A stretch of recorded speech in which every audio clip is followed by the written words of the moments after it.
What is up, fellow benchwarmers? Welcome to a Sunday edition of your daily fantasy quickie.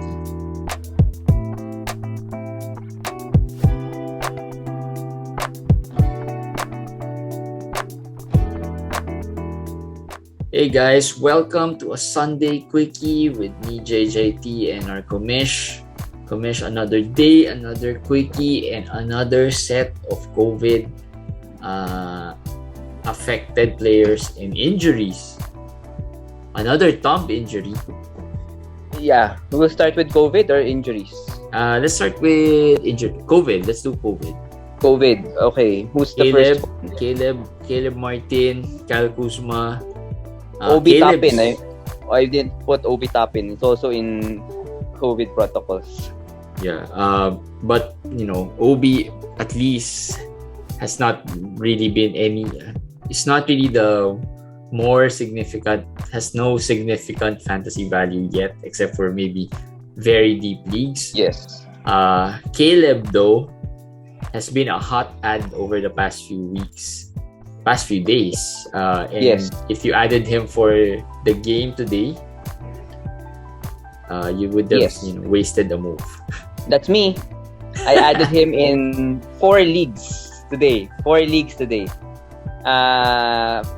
Specifically for today. All of those down the drain -1 move. So he's a drop. I think he's a drop. Yeah, for sure he's a drop. But an ad, I don't see anybody really being a good ad here. A definite ad. Maybe KZ Okpala will be getting more minutes. Mm-hmm. But I don't see him as a fantasy relevant player. One of our buy players though, Gabe Vincent. Yeah. He's like a Tyus Jones. He started today with Kyle Lowry, and he's an assist and steals guy. So he's probably the number 1 ad here with the Caleb Martin news. If Jimmy Butler will still be out, of course. Yeah, of course. Everything relies on the possible return of Jimmy Butler. But just in case you want to know more about Gabe Vincent, Vincent had 8 points, 8 assists, 4 steals today. In 30 minutes. Maybe a deeper league ad or maybe a stream. Maybe a stream. And in 14-team leagues, if Martin and Butler will miss time, if you're holding Tyus Jones, I think you can hold Gabe Vincent also. I think they're very similar in that sense. They won't score, but they'll give you the other categories that you might need. You might need those stats. Yeah. The other player on COVID protocol is Kyle Kuzma, a lower end version, I guess, or at least a similar on similar level. Is he a lower end? I think he's a higher owned player though. Higher owned player, yeah. Yeah. Well, I think it's sad that Rui is still out. Rui is not near. I don't know what's wrong with him, but he's not near playing. Mm-hmm. So I guess Denny Avdiha, he's the guy that if you want to gamble on. Yeah. They only have 22 minutes today. He only played 22 minutes, but they were blown out by Utah. So that could be a reason why all the starters were given less minutes.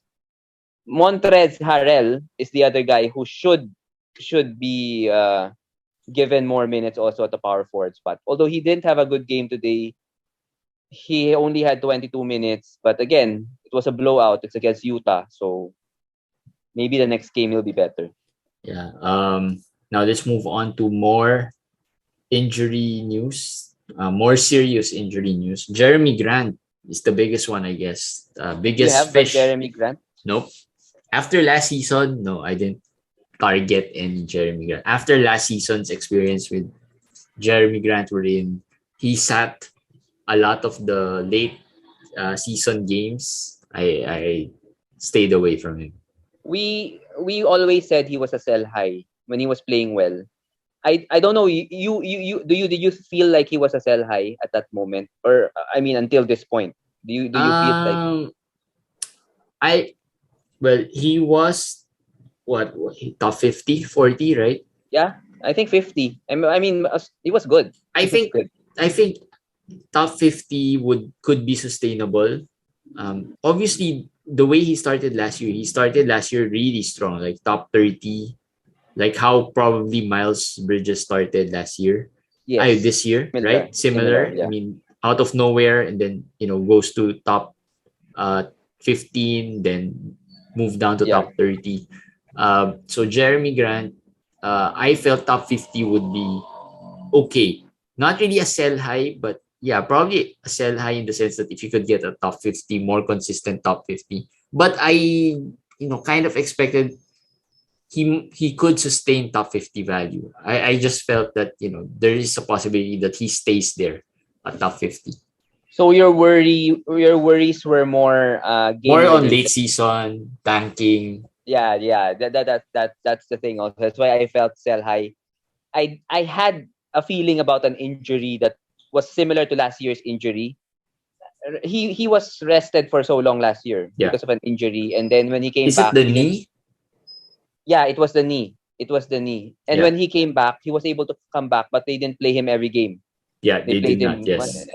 so that I had that feeling that it would happen. Of course, I cannot say I predicted that he would get injured, but I just feel like there could be a situation where even if he doesn't get a serious injury, he could be an on and off this game, next game Yeah. questionable kind of a guy. That's why I felt sell high. Now this injury, again, the thumb.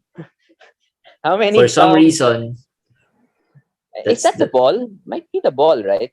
I mean, ah you get is that the I have no idea. I don't see any reason why you injure your thumb unless you get hacked or, how many has it been? I mean, a Bam, lot. Didn't Gafford start with a thumb injury?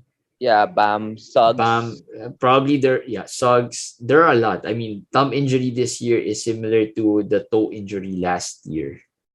and the ligament injury, ligament problems with Jerami. There were ligament tears. Yeah, I read somewhere. So he's basically Bam Adebayo situation, and Bam got surgery and is out for 4 to 6 weeks. So if you assume that would be the same, I would assume it would be the same. And since Detroit is not really contending, I would predict it would be longer than that. So maybe March, I'm just guessing. Maybe after All-Star break, maybe February 15 until March. Maybe those are the days, yeah, and maybe if and ever. by those times, I mean, I don't Ah, even know how they would play Jeremy Grant consistently. yes. So yeah, it's not looking good. Unlike Bam, if he gets this injury, at least after 6-8 weeks, you probably feel that he's still gonna play at the same usage, would have the same usage. For Jeremy Grant, we're not sure. This is a young Detroit team with Cade Cunningham, right? Upcoming Yes. players, upcoming stars. So yeah, they might give time to their young players. Yep. So the people will ask if it's Amido Diallo or Trey Lyles. I think it's neither. Maybe I feel like Diallo might start, but Let's go, I guess Isaiah Stewart. Come on. I mean, yeah, Isaiah Stewart, Saddiq Bey, If these Isaiah guys. Stewart still doesn't perform, Well, major bust. I don't think the Jeremy Grant scoring trans will be The transferred to him. rebounding, though, Well, he's been not bad on rebounds anyways, right? I mean, he has had good rebounding games. Maybe the just blocks, not consistent. Just not. I yeah, just not guess consistent. I mean, I only have one Isaiah Stewart, and it's the Invitational, so that's why I'm like kind of frustrated because it's a major league that I want to do good in. Um, it's just the consistency. I just need him to be more consistent with those maybe 10 rebounds a game, 11 Yeah. rebounds, right? And the steals and blocks, maybe. It's just the consistency with Isaiah Stewart. So I guess yeah, everybody gets a boost. I mean, Cade, Bay, Stewart, they should get a boost. Now the ads, I mean, Lyles and Frank Jackson and who's the other guy, Hamido Diallo. I feel like they will be sharing them. So there won't be one player who you should add. But Yeah. I added Diallo in a deeper league in 16 teams. If you want to stream, I'm not sure if is Detroit one of my good schedule next week. I think they are. If I'm not mistaken in my analyzer, I think Detroit's one of the good teams for next week. So maybe you could stream Diallo or Lyles. You could choose one of the two. Yeah. Another Jaren Jackson is another player who was ruled out today. Yes. But Memphis still keeps on winning. They lost a quarter won, today. They lost a quarter, but they still won. And Steven Adams also sprained his ankle today. Yeah. Yeah. So Kyle Anderson is one guy that could get a major boost in case Jackson still misses time. Yes. Kyle Anderson for sure. I have a 12-team league where he's available. Mm-hmm. In 14, I don't think he's available anymore. But check your wires if in case. I was able to actually add him in one of the leagues for today. So that was lucky for me. 14 teams? Yeah. I can remember it's a 14 or a 12. Maybe a 14, yeah. I think it's a 14. I guess you hold on to him if hopefully Jaren Jackson's injury is just a one-game thing. But we don't know because it's the same knee as the knee that, he had the meniscus tear. So if it's sore, we're worried. We don't know if it's long or not. But you hold on to, if you streamed or added, like Jeremy added Kyle Anderson for today, you don't drop him anymore. Yeah. Wait for the news in the next few days. And then Xavier Tillman could have some fantasy relevance here. Given that he is the next center up behind Steven Adams.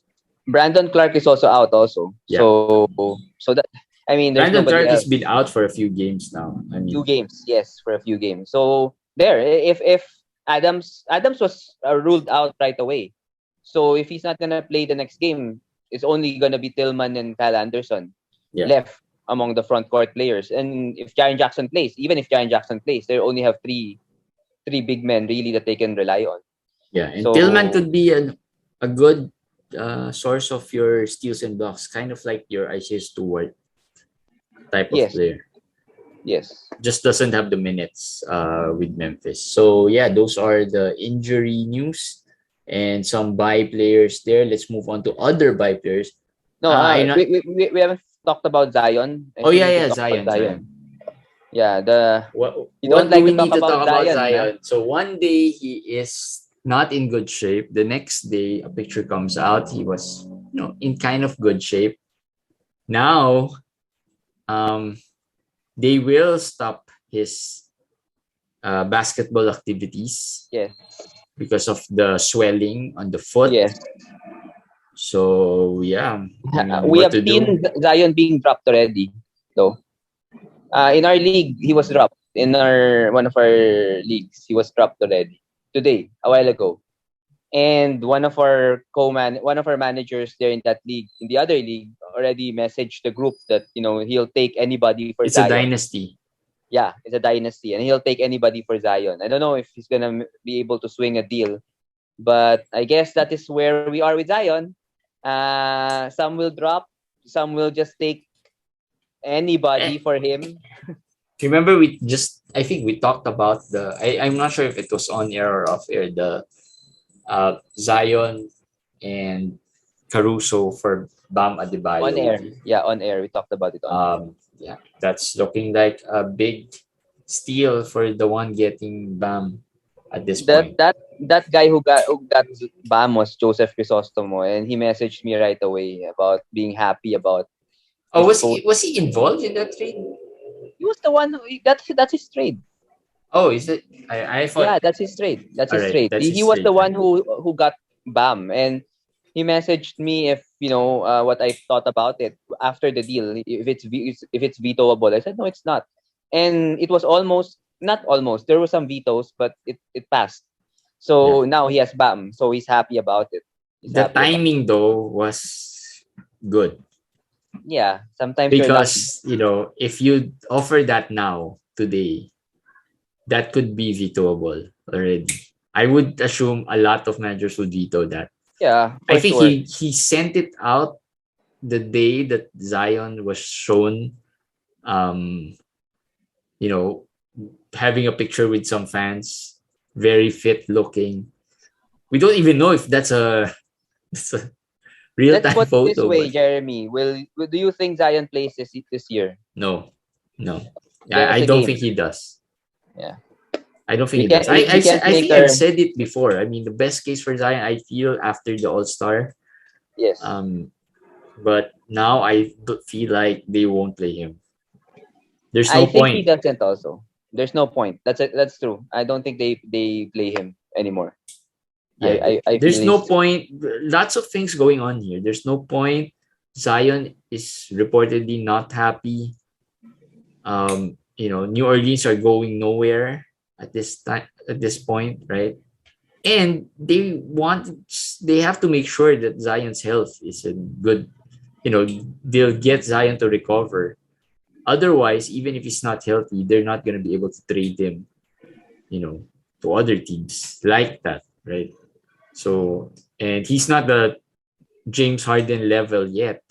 And even if James Harden was big, out of shape, people would, run, would really try to get him because he's that type of superstar. Zion, I yes. don't think has reached that level. Yes, I agree. And he hasn't shown that he can be very fit looking at least. The lesson here is when someone's injured for so long, don't fall for trades when there's a good update. You always wait for them to come back before you trade for an injured player. Do not try to trade 1 or 2 weeks and 3 weeks in. But just in don't advance. try to get any of those. Yeah, just stay this away. Is like the Jaren Jackson situation last year, and now this is another situation. And this could be worse because Zion's picked. Yeah, and we're talking about this because not only about that Bam Zion trade, there are a lot of Zion trades that happened because of the news that he was, going to practice already.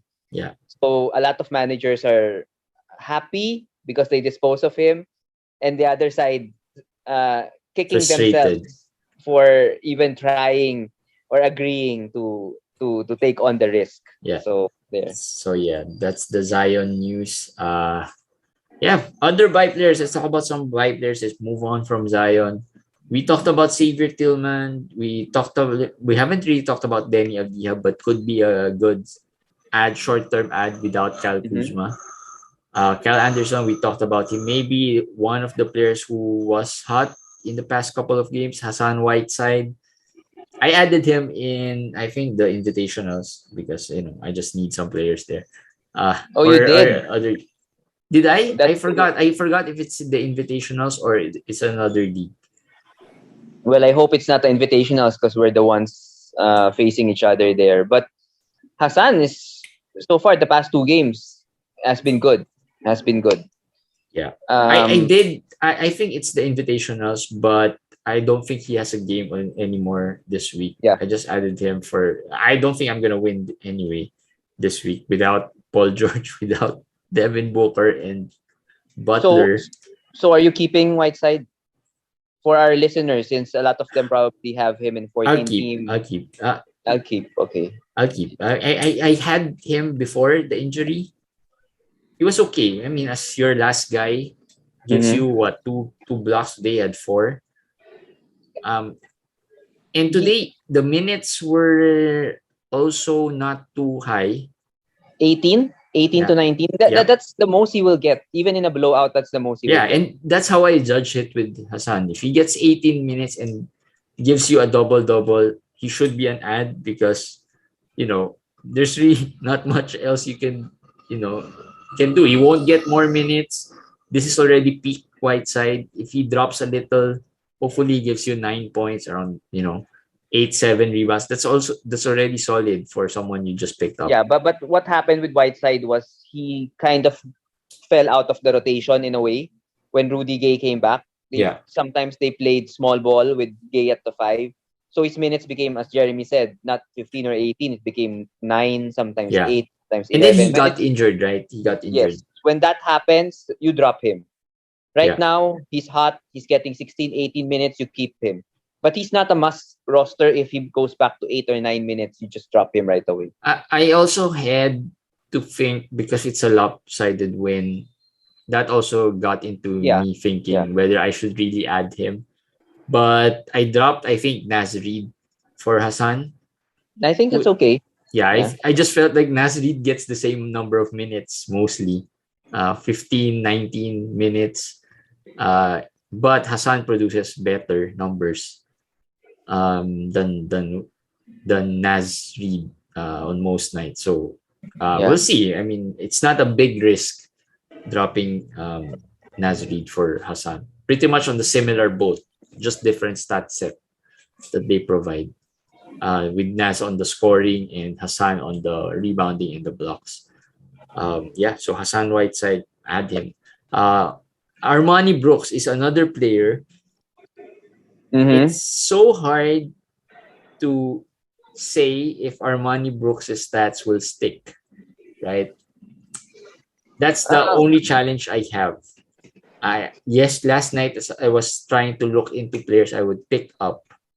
He was one of those players I considered because I needed some threes, but I wasn't sure, right? Because he was coming off the bench, right? Yes. And we don't know. I couldn't pinpoint whether those past few games were fluky or not. So I ended up adding Gary Harris, which thankfully wasn't as bad. Armani is okay. I think he was helped by Eric Gordon not playing today. It was a groin injury, but he has not played back-to-backs. So I'm encouraged by that. It's a back-to-back. So maybe they're just resting him. And they have another back-to-back next week, by the way. So Armani, he has a role. He has a role in this team. He gets minutes. Even if it's not 30 like today, he'll get 25, 24. He'll get those minutes. And in those minutes, he'll get 7, 8 attempts from the three. And he'll get you 3-pointers, basically. That's what I'm saying. So you know what you're getting with him. That's the good part about him. Don't expect whatever else. That's what you expect from him. Yeah. So another consideration, by the way, why I added Harris over Brooks was the back-to-back. Orlando has another game tomorrow. Yeah. So it's 2 game versus 1. So I just wasn't as sure as well with Gary Harris because it's Gary Harris. We don't know what you're gonna get. But another Magic player, Terrence Ross, is in our buy list. Another Armani Brooks type of player. Like we said, we've had lots of 3-point shooters as buy players over the past Terrence few Ross, days. Yes. Terrence Ross is. I'm not recommending him for you guys to add right away. He's more of he's a streaky player. When he's hot, he's good, but he has a lot of duds, a lot of games where he'll just go 3 points, 1 out of 7, 1 out of 8, something like that. He has a lot of good games, so be careful with that. But if maybe tomorrow you need somebody, to give you some scoring and some threes, he can be looked at because he's hot. So just someone to consider in that sense. That just someone to know that, hey, this guy's producing. This guy's producing, so someone to consider. The major difference is, we know what Terrence Ross can do, and in past years he is somehow rosterable in standard leagues, right? Or in 14-team leagues.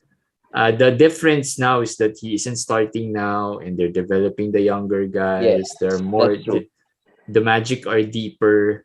But 1 or 2 injuries in the Magic front could boost Terrence Ross's value. Maybe. Yeah, a little bit. But for now, of course, the consistency is not there yet. It won't be there, by the way, with Terrence Ross. But yeah, could be an ad. Worry players. Well, one player, I'm not sure if you listed him down. Terrence Davis, did you add Terrence Davis in the worry players? No, I didn't. This is maybe my personal take. Terrence Davis didn't play as many minutes today. True. Yes. And it just got me thinking: should we or those who have Terrence Davis be worried that he didn't play as much? They were against. Who were they against? Cleveland. Were they against Cleveland? Yep, they were against Cleveland. They started big. They started. They started Bagley. They started Bagley with Alex Len. Yeah, Alex Len, Bagley, Barnes, Fox, and Haliburton. I'm mentioning that because we know Cleveland plays big. Yeah. We know, let's see. Yeah, Cleveland. So we know Cleveland plays big. So they matched up against Cleveland's big lineup. They went with Bagley and Barnes and Len. And then the game became a blowout. Mm-hmm. When the game became a blowout, the rotation, is totally destroyed. Yeah. So it became garbage time, and Chimezu Metu got into the fourth, and the other bench player. So yeah, Terrence Davis did not start. Terrence Davis played only how many minutes? 15, 16, or 17, something? 17 17 minutes. minutes. But I'm not that worried yet because it was a blowout. It was a matchup thing. I would assume that he would go back to starting the next game. Yeah. That's what I think. So I'm not worried yet. I'm not worried. But Terrence Davis was just an ad anyways. So Yeah. in case the next game they suddenly decide to just go big for whatever reason, then you can drop him. But I don't think that will happen. I think it was a purely matchup thing today. Yeah. And you also have to notice teams versus going up against Cleveland goes big. Yeah. Gets their starting lineup to, a different starting lineup that would match up with the bigs of the Cavs. And it's most of the time that's the case with a lot of these teams. So maybe this could be a matchup thing as well. So yeah, just hold on. But Nikola Vucevic still on a how do you call this, shooting funk. 19 out of 62. Remember, he had a great shooting stretch, maybe 2 to 3 games. He had a good string of After games. that, 19 out of 62, that's 30%, less than 30%. That's really bad. Yeah, that's your center, man. That's your center, and it's giving you less than 30% on 62 attempts in 3 games. So that means 20 attempts a game. That's not even 10 attempts. That's not even 2 out of 10 or 3 out of 10. That's out of 20 attempts a game. And then there's no DeRozan. And then he gets outplayed by Dwayne Dedmon. Those are like crazy to me. I don't know what's happening to him or whatever. Then he gets back. Then he'll go back to buy low for me. He'll go back to buy low at this point. He will. He will. Maybe the shooting will never be like last year. I mean, until the end of the season, he's probably gonna be a 44, 45% shooting guy, but still has value. I mean, outside field goal, his numbers are okay. Outside the field goals, the rebounds, the others are all okay. So if you're punting field goals, he's a guy to target for sure. Yeah. Can't believe we talk about punting field goal with Nikola Vucevic. So, that's where we are right now. I mean, that's how he's playing. Yeah, and he attempted just 4 threes, which isn't a lot. Maybe today a lot for a center. 6 out of 19? 6 out of... Today? Yeah. 3 out of 15. 3 out of 15. Man, that's really bad. Yeah, I mean, that's you're 1 out of 5. That's just 20%. And you're against Dedmon and PJ Tucker. Oh, well, yeah, PJ Tucker is a good defender. So, okay. But still, I mean PJ Tucker may be a good defender, but, skills-wise, I think Vucevic has what it takes to make it a mismatch. And, of course, Dedmon, I think, for Vucevic, Dedmon might be a tougher guy to go up against because he's big, he's strong as well. Right? But yeah, I mean, no reason, man. No reason for him to play like this. But true. But they also got blown out today. Yes. With the Heat. First quarter had 39 points. So I think maybe just maybe the Bulls just didn't have it today. Wasn't a good possibly game. Yeah. So those are Jason Tate is another worry player, another low end worry player. Not too worried in the sense that this is not really something that he's a low end player. Yeah, low end players. I expect some inconsistencies as well here and there. I'll talk about Tate in the context of let's talk about Houston because they're interesting to talk about. Because for Jeremy's favorite player, Alperen Sengun, Houston decided to start. Remember when they went on a 7-game winning streak, and then people are saying they did it because they put Tate at the power forward, they played small ball, and we were talking about if this is how they're gonna win, that's problem for Sengun because they're playing pace. they're playing Christian Wood, and they would get less minutes. Now they went back to Tace starting at power forward. I don't know if it's a matchup thing, but it's against Memphis without Jaren Jackson, so it doesn't seem like a matchup thing. I guess the GM said we're winning too much. Go back to the losing formula, and plus if you go back to the losing formula, Alperen Sengun can play more minutes. He had 23, 25, 22 minutes today. So he's really good. He's really good, and logically, if you're the GM, you want to lose and you want to develop your best young player, which is Sengun. So it kills, two birds with one stone in going big. So I'll be interested to see how this goes in the next games. If they continue to play two bigs, we know what's cooking already in Houston. The next game, I would expect them, if Eric Gordon plays, they would go back to that small ball lineup, I feel. It's just, for me, I think, looking at it, this might be their lineup without Eric Gordon moving forward. But they played two bigs also the last game. They did. They did with Eric Gordon?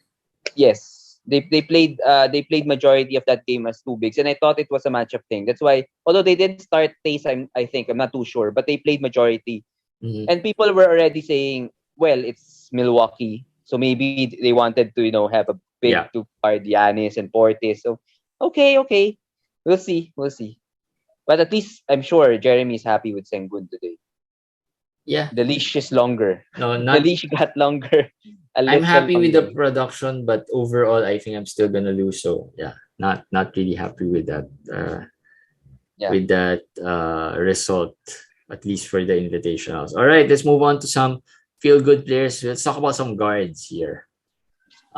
We have Reggie Jackson, Cole Anthony, Kyle Lowry, Darius Garland. So let's maybe put on some rankings here. Kyle Lowry and Garland, who do you go for? I go Garland over Lowry not because Lowry's worse, just because of the injury risk to Lowry. He's been playing so much, carrying the team without Butler and Bam. I don't know if he can take it. So I'm gonna if I know that he's gonna be healthy, I'm gonna pick Lowry. People will say why, but look at the turnovers of Garland. He's the ultimate 8-cat guy. Yep. Darius Garland is, in the turnover categories, closing in on that James Harden level. Yeah. Yes. Maybe he's worse.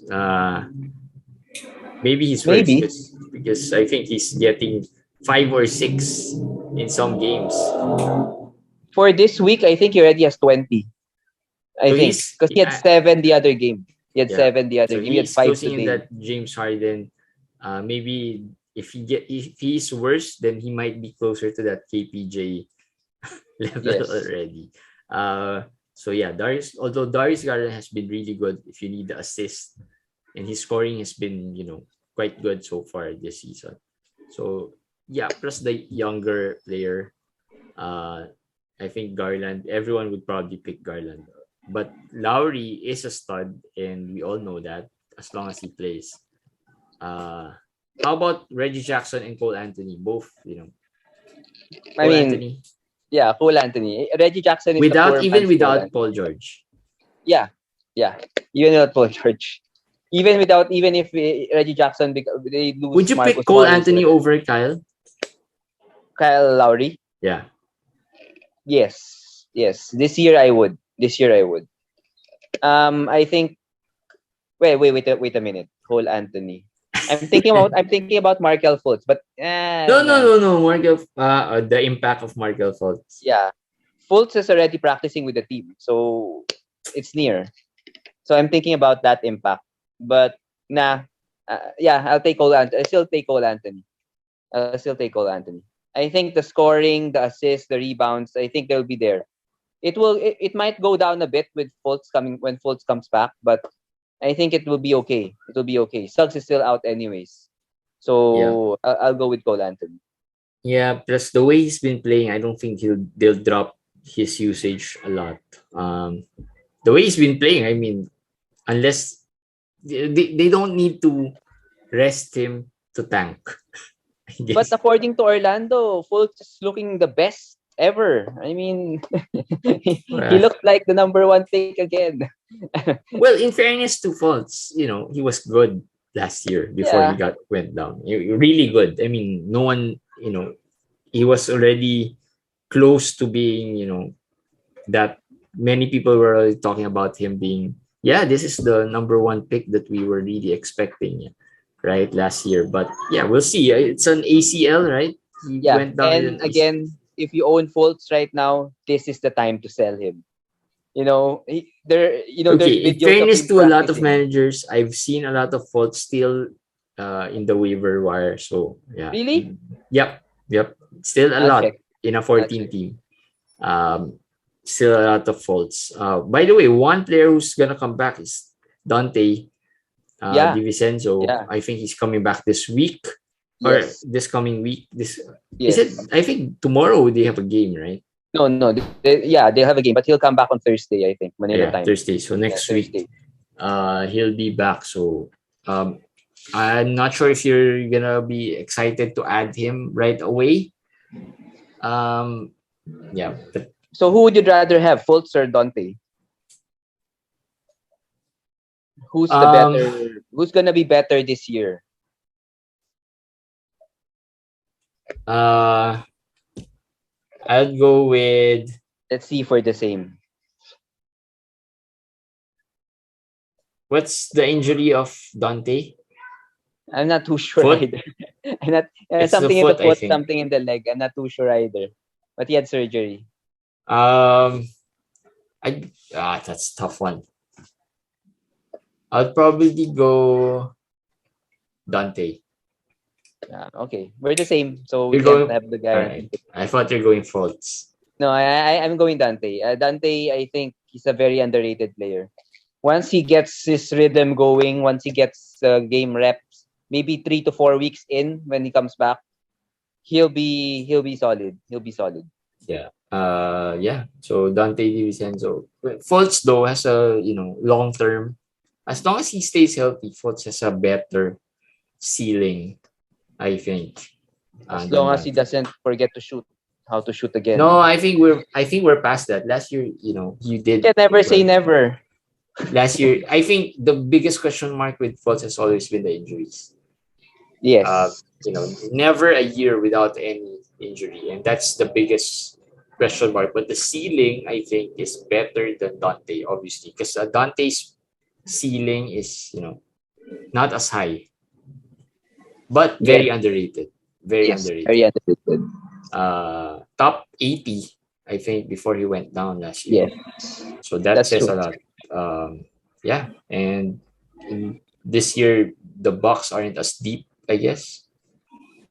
Well, they have Grayson, they have Pat, now they have Wesley Matthews. So there are players. There are players there. They're not deep in the front court in the bigs department. Yeah, but they're not bad. The depth has been improved. All right. So Dante DiVincenzo coming back, and Fultz could be coming back soon. And we'll end with that. Tomorrow is Judgment Day of week 8. And schedule analyzer, like Commish said, has been out. We've posted it there, so you could start planning your stream in the next few days or in the next week. And good luck tomorrow on Judgment Day of week 8. We'll see you guys again tomorrow. Bye. Bye.